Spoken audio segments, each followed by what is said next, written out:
दिवशी यांना कोणताही डिस्चार्ज अधिकृत न देता यांना सांगितलं तुमची मुलगी बरी झाली, आता तुम्ही घरी जाऊन आराम करा.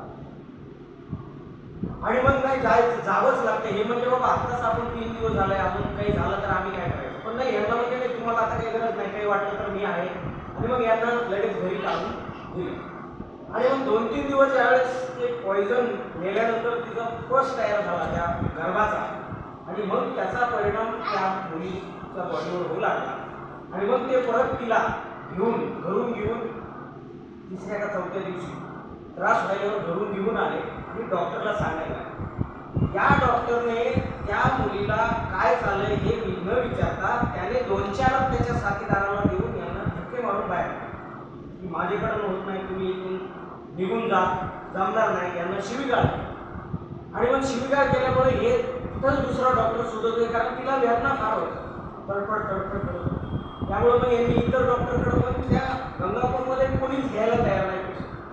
आणि मग हे सगळं करायला 4-5 तासाचा वेळ तिथे गेला. 12 तास वेळ गेला. इकडे नेऊ का तिकडे नेऊ, काय करावं. मग सुचत नसल्यामुळे मग 12 तासाने त्यांनी हातीला आणलं. पण येताच मला वाटतं तिचा आर्गन असल्यामध्ये मृत्यू झाला. आणि मग पोस्टमॉर्टम रिपोर्ट 5 सप्टेंबरला 5/9/2023 रोजी तिचा वाटेत मृत्यू झाला. तसेच त्यांनी घाटीत आणलं आणि घाटीत पोस्टमॉर्टम त्या दिवशी त्यांनी डॉक्टरांनी बोलून तिचा अंत्यविधी वगैरे झाला. पण ही सगळी घटना घडल्यानंतर आम्ही डॉक्टर मोती कोळे, जिल्हा सर्जन आणि जिल्हा वैद्यकीय अधीक्षक गंगापूर तुपे साहेब, या तुपे साहेबांना सुद्धा त्यावेळेस पवार होता, तत्कालीन पवार डॉक्टर होते, आता तिथे रंगनाथ तुपे.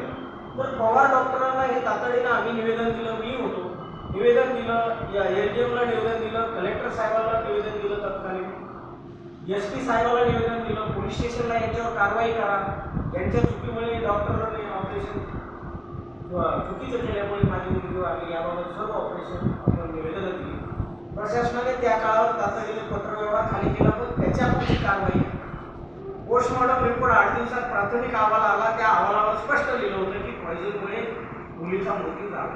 पण दुसरा एक अहवाल लागतो पोस्टमॉर्टममध्ये, तो अहवाल फॉरेन्सिक अहवाल घेण्यासाठी 2-3 महिन्याचा कालावधी लागतो.